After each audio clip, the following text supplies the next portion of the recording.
India में retail credit market grow कर रहा है और इसका बेनिफिट एनबीएफसीज को भी मिल रहा है। इसी सेक्टर में एक कंपनी है बेरार फाइनेंस। 1990 में स्टार्ट हुई थी Berar finance. Mainly semi urban और रूरल मार्केट्स में लोन्स देती है। इसका main business two wheeler financing है, लेकिन company used car, personal MSME और लोन अगेंस्ट प्रॉपर्टी जैसे लोन्स भी ऑफर करती है। तो फाइनेंशियल ईयर 2026 में कंपनी का एयूएम अराउंड 1796 करोड़ था और इसका नेटवर्क 160 प्लस ब्रांचेस का है। अब कंपनी की अगर फाइनेंशियल पोजीशन देखते हैं तो बिरार फाइनेंस का नेट एनपीए 3.30% से इंप्रूव होकर FY26 में 2.32% हो गया। इससे एसेट क्वालिटी में इंप्रूवमेंट दिखता है।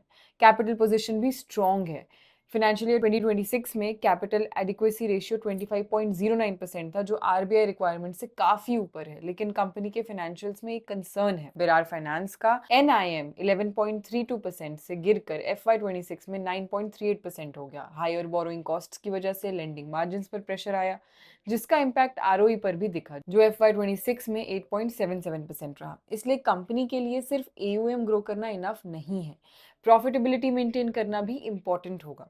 ग्रोथ के लिए बिरार फाइनेंस अपने बिजनेस को डाइवर्सिफाई कर रही है। Company used car loans, MSME financing और लोन अगेंस्ट प्रॉपर्टी जैसे सेगमेंट्स में एक्सपैंड कर रही है। अगर ये सेगमेंट सक्सेसफुली स्केल होते हैं तो टू व्हीलर फाइनेंसिंग पर डिपेंडेंसी रिड्यूस हो सकती है। अब वैल्यूएशन की बात करते हैं तो फाइनेंशियल ईयर 2030 के लिए तीन सिनेरियोज कंसिडर किए गए हैं। बियर केस में अराउंड 5% सीएजीआर, बेस केस में ₹858 की फेयर वैल्यू और रफली 18% सीएजीआर, और बुल केस में अराउंड 26% सीएजीआर का पोटेंशियल है।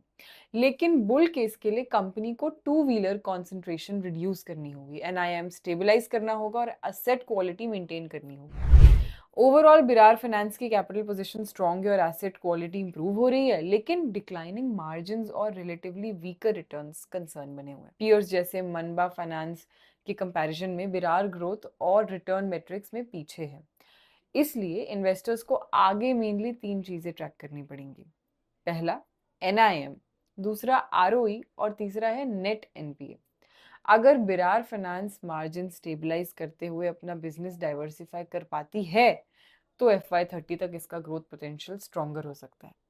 आपको क्या लगता है फिलहाल बिरार फाइनेंस की ग्रोथ के बारे में? क्या इसमें पोटेंशियल है? कमेंट करके हमें जरूर बताइए और ऐसे ही डिटेल्ड स्टॉक एनालिसिस के लिए देखते रहिए शेयर्स कार्ड।